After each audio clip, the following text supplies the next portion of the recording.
me ask you something. What if the food noise, the constant mental chatter about what you ate, what you shouldn't have eaten, what you're going to eat next, like what if that wasn't a problem?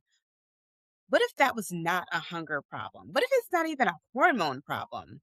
What if it's something to do with your nervous system and your nervous system is doing exactly what it was trained to do? And the fix has nothing to do with the GLP-1 or another meal plan. I want you to stay with me because by the end of this episode, you're going to understand exactly why your brain will not shut off around food and the four things that actually have to change for it to stop.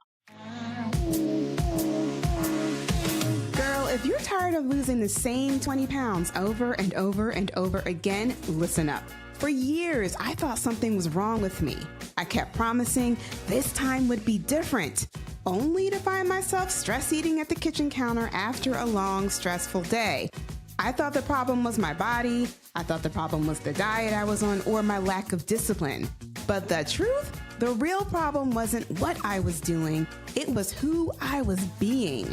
When I finally stopped trying to fix my weight and started transforming my identity, everything changed. No more starting over on Monday. No more food guilt. No more feeling like I was fighting against myself. And now, that's exactly what I help my clients do. Welcome to Stop Dieting Forever, the podcast that helps you break free from self-sabotage, rewire your mindset, and reinvent yourself into the healthy, confident woman that you crave to be. I'm your host, Jennifer Dent Brown, certified life and weight loss coach, and I'm here to show you how to finally stop dieting forever. You ready? Let's dive in. Hey, Lux Lifer, I need you to listen to me, and I need you to listen to me very, very closely. Food noise is not a hunger problem. It is not a discipline problem. And I know this is going to land differently for some of you. It is not primarily a hormone problem either. Here's the thing I need you to understand. The women who struggle most with food noise are not the ones who just like don't care.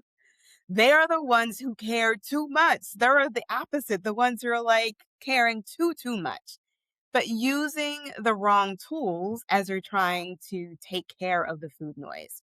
Now, listen, you have been trained very well by the diet industry to make food the center of your mental universe. I get it. Been there, done that.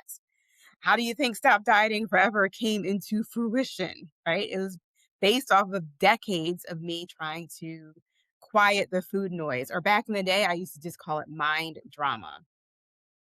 So we've been trained to track our stuff, log it, calculate it, calories in, calories out, macro percentages, earn this workout or earn this treat, avoid this food. This is good food. This is bad food. Stay away from this. This is going to kill you. Like all of the things. We have been trained very well by the diet industry to have these mental patterns in our head that create food noise. And we repeat this cycle whenever we're on a weight loss plan and it stops working. So let's be clear. The system, the weight loss system, the diet industry, whatever you want to call it, it is not designed to set you free. That's what I do. But everything else that you see in general media, it is not designed to set you free. It is a system designed to keep you dependent. It is a system designed to keep you on the weight loss struggle bus. So I don't want you to be like, okay, I just have to lose weight. I don't want you to just have the goal to hit this number and to just lose weight. But then you spend the rest of your life trying to manage this food noise in your head. The goal that I have for you is for you to become the woman who keeps the weight off and then barely thinks about food and how that affects what you're eating. And almost every program, weight loss drug, including GLP-1s that you see on the market is only going to take you to that first destination, right? The one that is designed to keep you dependent. Now, I am not a GLP-1 hater.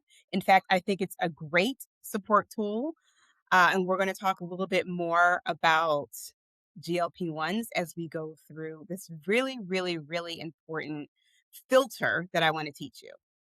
Okay, so today I'm going to give you something that you can use before even this episode ends. As you listen to it, you're going to be like, oh, yes, this is what I need to work on. This is what I need to change. It is called the root, and it is a four-part filter that I developed after years of studying women and weight loss and coaching women around weight loss. And even including my own story, I kept watching the same things happen, right? This has especially happened to me. I would do the work, I would lose the weight because I could follow a plan, but then my life would resume. I'd go on vacation, get a job promotion, end up going, to a different company or a different city or a different project, and everything would change. And then the weight would come back. Not because I failed, but because my plan at that time had only checked one box when four of these boxes of this filter needed to be checked. So here's what I want you to do today. As I as you listen to this podcast and you listen to me and I'm walking you through each part of this filter, this decision filter, I want you to think about your current plan. What is your current weight loss plan that you're trying to do right now?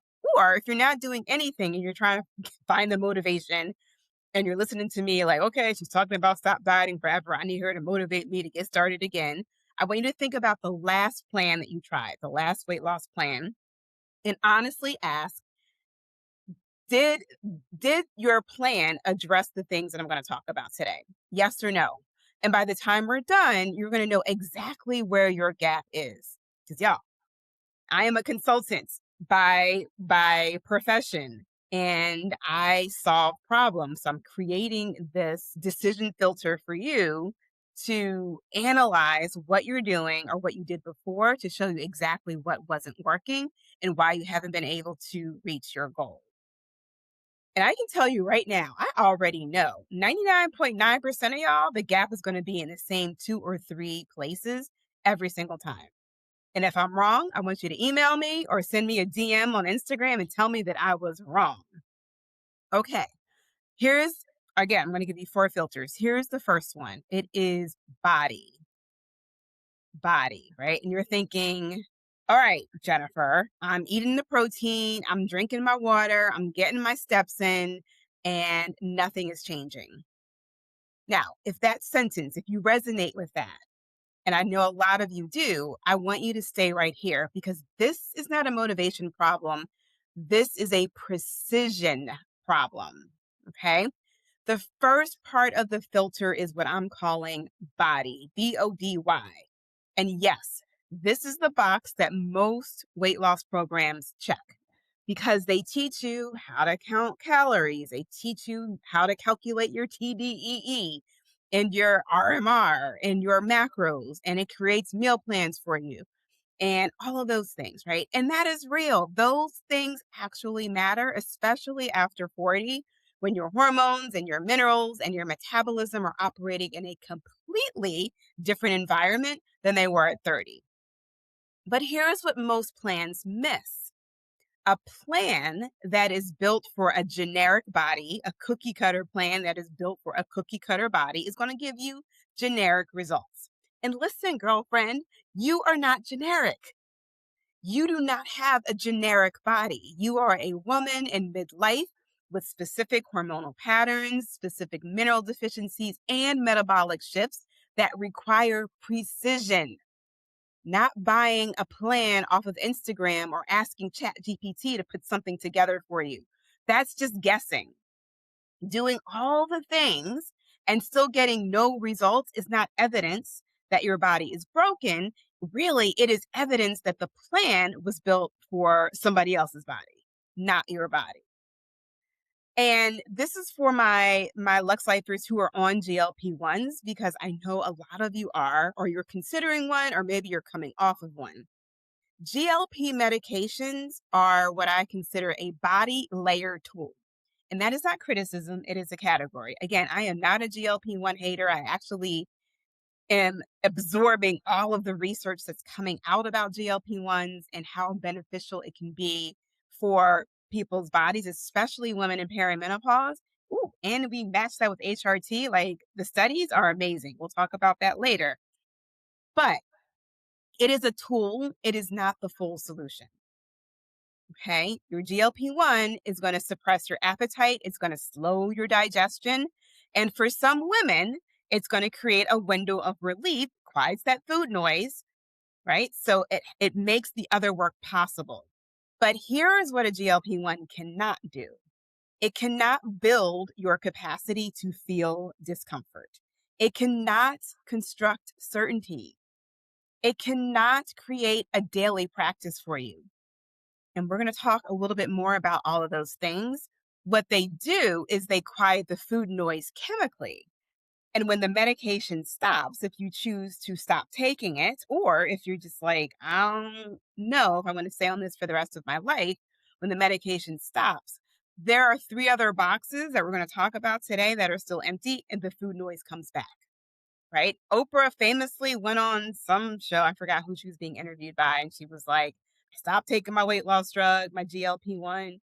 And she ended up gaining 20 pounds. She said all of a sudden the food noise came back. She was like, first it was 5 pounds, and it was 8 pounds, and it was 10 pounds. Next thing you know, it was 20 pounds. And so then she was like, I got to get back on it. And I'm like, Oprah was only focusing on this one filter, the body filter. So treating this body, your vessel, as one solution, as one whole solution, it is not the whole thing. It is not the whole kit and caboodle. A foundation without a structure on top is just a slab of concrete. So I want you to think about your last program or the weight loss program that you're on now. Did it account for where your hormones are right now? Did it go beyond generic macros into what your specific body needs? Did it teach you how to understand the messages that your body is constantly sending you? I always say your body is always sending you text messages. And if something's off, something is off, and we need to pay attention to it and figure out what it is because your body's natural state is well-being. Right? Your body's natural state is a state of well-being. And when you have these chronic issues of like sleep apnea and GI distress and brain fog and night sweats, like all of that stuff means your body's like, hey, we're not in well being anymore. Like we're a little off, we're a little unbalanced. Could you listen to this text message I'm sending you right now and help me do something about it? Most programs don't teach you how to read those text messages, and I do.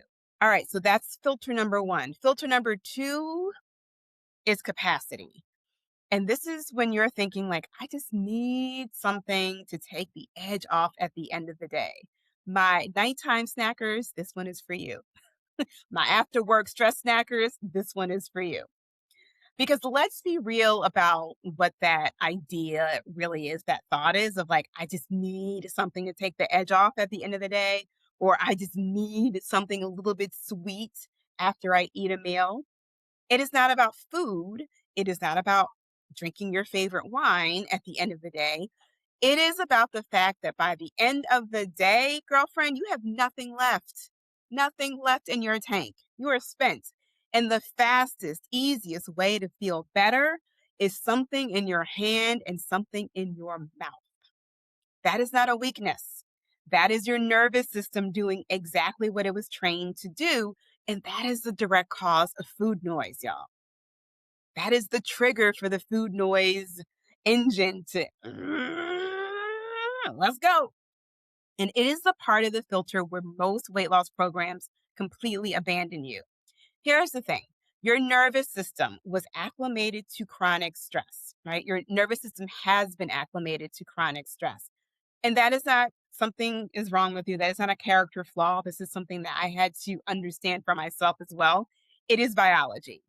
When you have spent years managing stress, operating at a very high level, producing a lot, taking care of a lot of people, working when you're exhausted, feeling overwhelmed and saying, oh, that's okay, and not doing anything about it, and unmet needs and meeting your unmet needs with food, your nervous system gets acclimated to that and it stops registering that as a problem because were not reading the message that your body was sending you.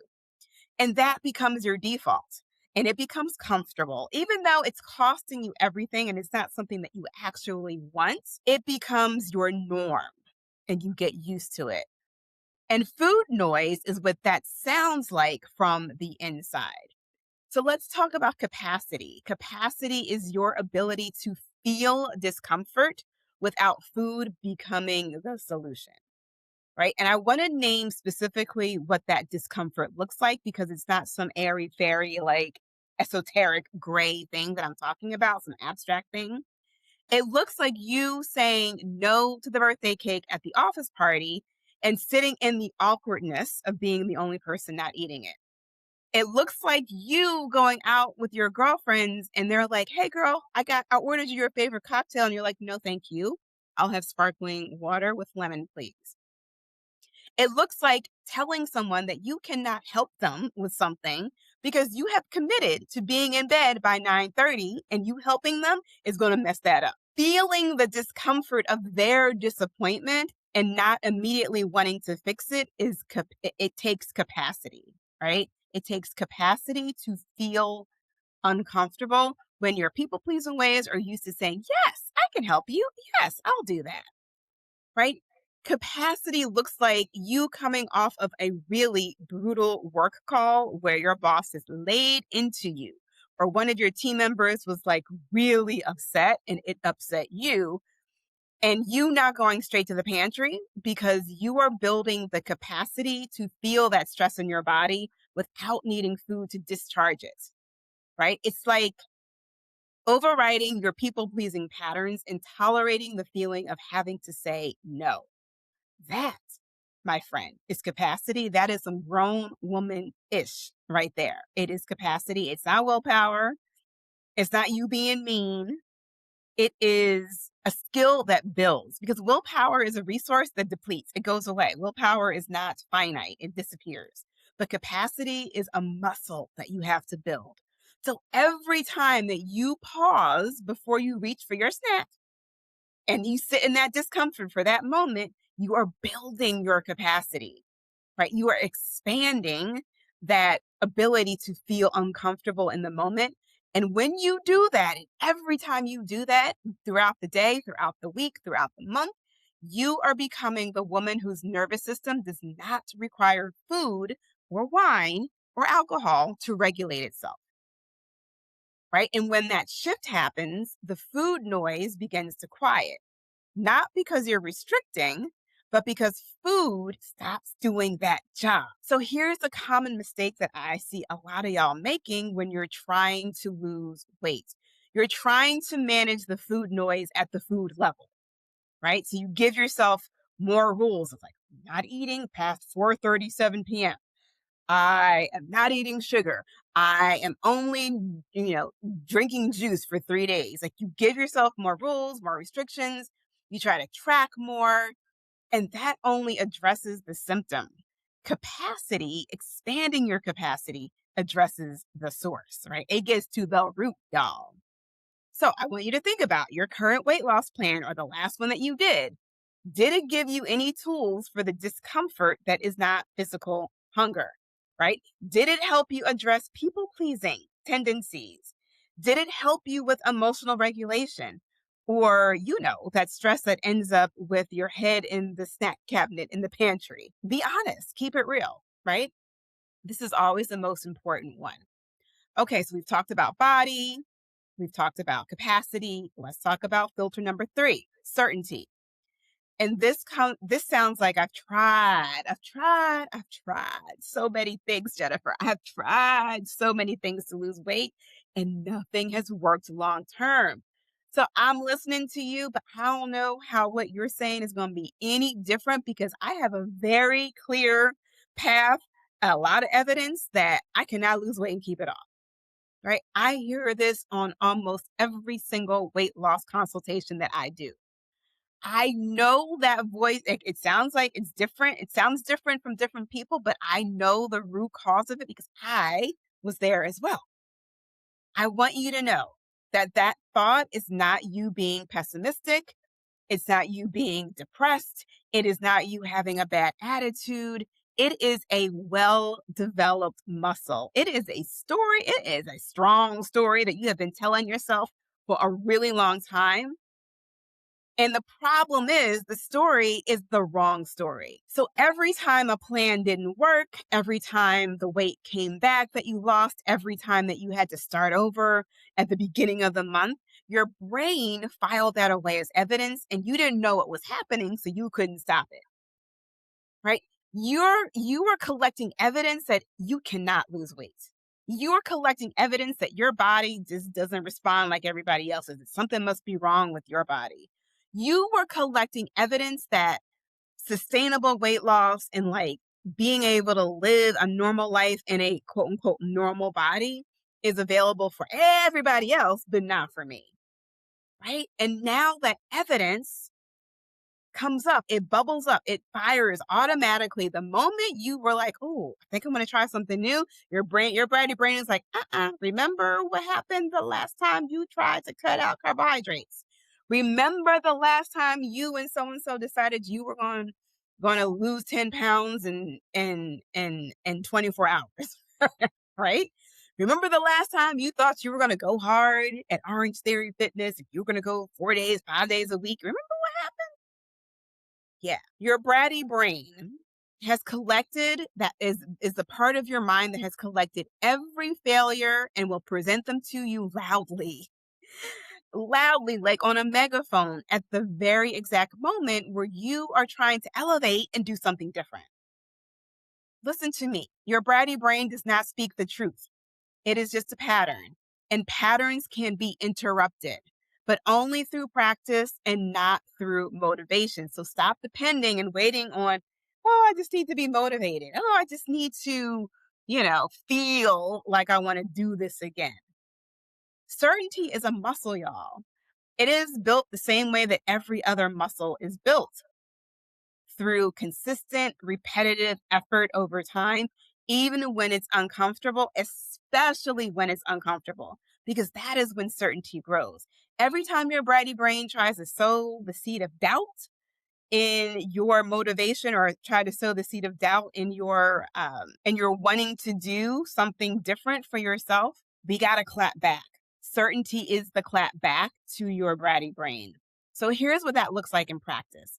Every single week, no matter what the scale says, whether it goes up, whether it goes down, whether it didn't move, like whatever happens, and you show up to a coaching call and someone helps you manage your mind around that result, not just the number, but the story that you're telling yourself about the number, the doubt that crept in on Tuesday, and the ice cream that you ended up having on Wednesday, and the bratty brain story on the megaphone that was telling you, hey, what you're doing isn't working, girl, right? Week by week, rep by rep, certainty happens when you come and you keep showing up and you keep going, right? You build the muscle of staying on course when everything in you wants you to quit. That is why weekly coaching, can be a game changer as you're building this muscle of certainty. You don't have to depend on yourself to try to build this muscle. You don't have to depend on yourself to clap back to your bratty brain. So the common mistake that I see a lot of y'all making is that you think you need to be motivated to carry you through the doubt. And listen, motivation gets real small the more evidence that you have that what you're doing isn't going to work, right? The louder that the doubt is. Motivation is only available when things are going well, when it's like a fresh new week and a fresh new day. You're like, okay, today's going to be a great day. I'm going to buy my healthy lunch. I'm going to drink my water. I'm going to go for a walk at noon. But by 8:30, you have a flat tire on your way to work. You're late for your 9 o'clock meeting. By the time you get to your 9 o'clock meeting, you don't have the project that you said you were going to have done. And everybody in your team is disappointed at you, and they're all looking at you on Zoom. And by 10 o'clock, you're like, where is the Snickers bar? Let me go to Starbucks. Let me go get some sugar, some caffeine, a treat. I need to use food because I don't like feeling this uncomfortable feeling. Okay. So certainty is what keeps you going when motivation is not there and when you just have one of those days. So I want you to think about your current program or the last weight loss attempt that you went through. Did your coach you on your mindset every single week? Or did it just give you a plan and leave you there alone to deal with your doubt. Like, you go figure it out. If it was the latter, then your certainty muscle was never touched. Your certainty muscle is just over there, weak and lonely. It's like, hey, I really want to be stronger. Can you work me, please? Can you work me? And without certainty, your bratty brain is going to win every single time because it is loud. Okay, here's the fourth filter, and it is practice. And it sounds like y'all come to me and you say, I don't have enough time for one more thing on my to-do list. I'm already overwhelmed. Like, Jennifer, I hear you. Your clients are getting results, but you're telling me I got to do all this stuff. I don't have time to do everything already. And you're asking me to do more. I'm already overwhelmed. Listen, I hear you. I get it. I know what overwhelmed feels like as well. And if the daily practice of whatever your last weight loss program was that you tried gave you a required hour of, like, you tried to do morning meditation for, an hour, or you tried to do breath work, or you tried to, like, go to, oh my goodness, do a 2-hour workout. Y'all, it was a couple years ago. I was doing a 2-hour workout. I was getting up at 4 a.m. I was committed. I was going to the gym. It was an hour strength training and an hour of cardio every single day. And I was getting up at 4 a.m. to do it in order so I could start my work day. Okay. I'm not talking about that, right? This is what I want you to hear. I already know that you're busy. And I already know that you can't do 8 million things in order for you to sustainably lose weight and keep it off. So I always like to keep things simple. KIS, keep it simple. And I want you to choose the one thing that makes everything else in your day lighter, right? That one big domino that if you knock that one over, like, it's just going to make everything a little bit easier. And literally, it takes 30 minutes a day total. This is what I've been teaching my clients to do since 1865, right? 15 minutes in the morning, 15 minutes in the evening. That's what you start with. Because in the morning, before the day gets loud, you open up your planner. I have the 90-day daily planner built specifically for you. You don't have to think about, what do I write now? Just answer the question. Turn the page, answer the question, write down the things that need to be written down, and turn the page and keep going. Set your timer for 15 minutes and go. Right? You're going to review your 2.0 identity statement. You're going to do a brain dump of whatever is sitting in your head, what you're worried about. And you're going to be checking in with how you're actually feeling. You're looking at, okay, what am I planning to eat today? It's not rocket science, y'all. It's giving yourself 15 minutes to change your identity. Checking in 15 minutes in the morning and then 15 minutes in the evening. Whether that's your transition window, I've talked about that before on the podcast, of that time between work and when you get home, because that's when that food noise gets the loudest, when you have that work stress all built up all day, and the next thing you know, you're on your way home. Oh, Chick-fil-A, there we go. Or you get home and you're like, ooh, refrigerator full of food. Let me just start eating stuff as I get dinner prepared. So 15 minutes in the evening, you do it again. You reflect on the day, you coach yourself on what came up, you close the loop. And in 30 minutes a day, your identity can shift every single day, just like that. So what those 30 minutes are actually doing is building your capacity, that same muscle that we just talked about. Every morning when you sit with your brain dump, instead of avoiding it, you are practicing feeling discomfort. Every evening when you reflect on a hard day, instead of numbing out on the couch with Cheetos and Doritos, you are practicing feeling discomfort. And over time, that practice grows your ability to tolerate what used to send you straight to the pantry. And when that capacity grows, the food noise, y'all, it gets quiet. The emotional eating decreases and the weight starts to release. So this daily practice is not separate from weight loss. It is the mechanism. And I got to keep it real with y'all. Like, I have those moments too where my my fat girl brain turns on and it's like, oh, we need something to eat right now. But I'm so used to hearing that. I'm like, oh, yeah, no, that's emotional hunger. This is not true physical hunger.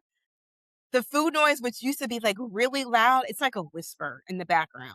I don't even like pay it any attention anymore. I'm just like, oh, yeah, no, I already know what this is. So I want you to think about your current plan or the last weight loss plan that you did, right? We're running it through the filter. Did it give you a daily structure realistic enough to sustain on a crazy Tuesday or a wacky Wednesday? Something that took minutes and not hours, something that kept you connected to your identity and not just your calorie count, right? Something that you can do that will still help you move the needle with your weight, whether you went to the gym or not, whether you got your 10,000 steps in or not. Like this here, shifting your identity is the big domino that's going to give you the weight loss results that you want so you can lose the weight and keep it off. So I know I went over a lot. I said a lot. We'll talk about this in future episodes, but I want to go over the full filter, right? It's 4 parts: body, capacity, certainty, practice. Most programs, they only focus on the body, right? In a very specific, slim area of the body, which is like calories in, calories out. That's it. Very few weight loss programs address all 4 in a deliberate, sequenced way around specific gaps, especially that are specific to you and your lifestyle, your job, your family, like your career, your business. All of those things is filter, your body, capacity, certainty, practice are all revolve around you and your life. No other weight loss program is going to help you with these things that are specific and custom to you. Because here's what I want you to understand. The food noise that I'm talking about in this episode, and I know what food noise sounds like. I know how annoying it is. I know how all consuming it can be. The food noise that you are hearing and experiencing right now doesn't mean that there's something wrong with you. It just means that you are under resourced, right? It just means that you don't have the capacity to handle uncomfortable feeling. You don't know how to create certainty when all your brain is like, girl, we're going to fail again? Seriously? And you don't have a daily practice to keep you rooted in your core why you even want to lose this weight and keep it off. You're under resourced, not the same thing. So let's bring it all the way back to where we started. You came into this episode asking how to stop food noise in perimenopause without another medication, without another meal plan, without another program that works for 6 weeks and then it falls apart. The answer is what I'm calling the root, right? These 4 parts working together. A body plan built for your actual biology, like looking at your labs, looking at your minerals, looking at all of those things specific to you. Capacity to feel discomfort without food managing it for you. And then the certainty that keeps you going when your bratty brain is like, girl, no, you cannot do this, right? Creating that, it's strengthening that certainty muscle that clouds out all of the doubt in an instant. That is a skill that needs to be practiced. And speaking of practice, having a daily practice that shifts your identity in 30 minutes a day or less.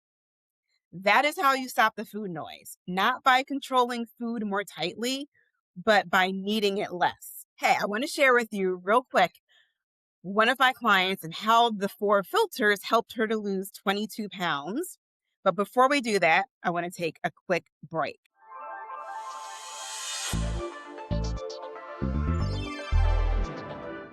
If you are getting value from this episode, or you're like, whoa, Jennifer, you said a lot here. Like, I need you to break it down for me. I want to make sure that you actually use what you are hearing, because there is a big difference between consuming content and implementing it. And that gap is why I created the Stop Dieting Forever Friday newsletter. So every week, I take that week's podcast episode and we go a little bit deeper. You get the core weight loss takeaway. You may get a few reflection prompts to create real awareness. You may get a quiz to help you figure out where you are, like today, where you are in the process. Every week is going to be a little bit different, and every week you're going to get one clear next step that you can apply immediately. No like fluff, just focused guidance to help you stop the emotional eating, build the habits that actually stick, and lose weight without dieting. So I want you to think of it as like your personal action guide for everything we talk about on this show. And if you are already listening, this is how you can make it work for you. So go join my email club. Go to jenniferdent.com/email club. The link is in the show notes. It's literally where I send my best content. My most exclusive content goes to my VIPs in my email club. It's completely free. So go to jenniferdent.com/email club and you will get your first Stop Dieting Forever Friday this coming Friday. All right, back to the episode.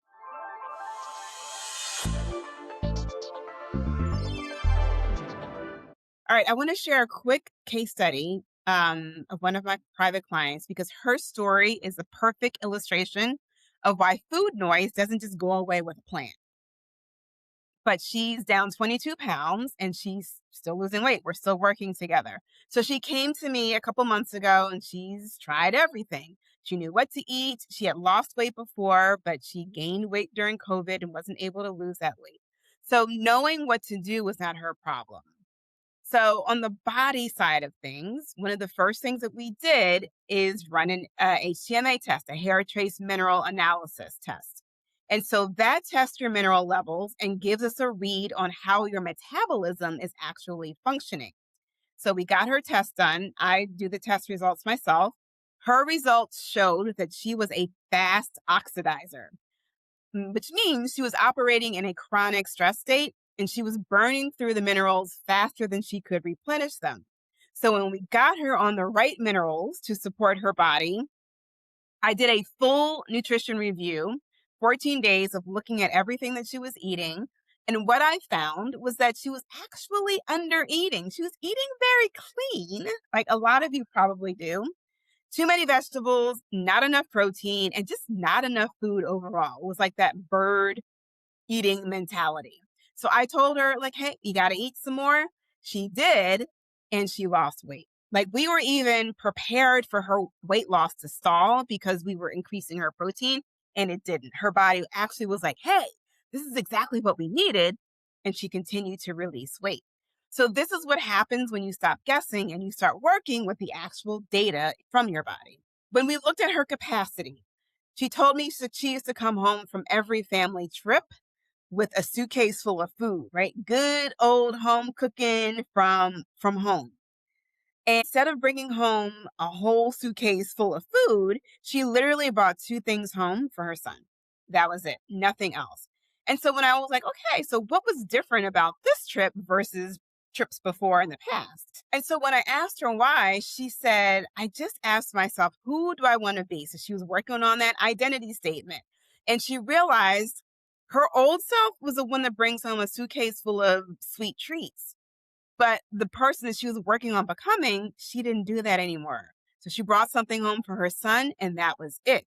And she didn't have to make that decision through willpower. She did it because she was stepping into her new identity.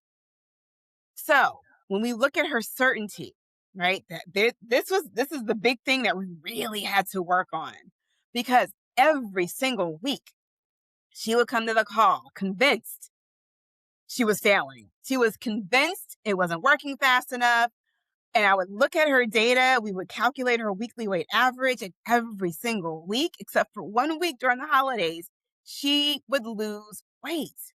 But her brain kept preparing herself for failure because she had built an entire story on failure out of just old experiences.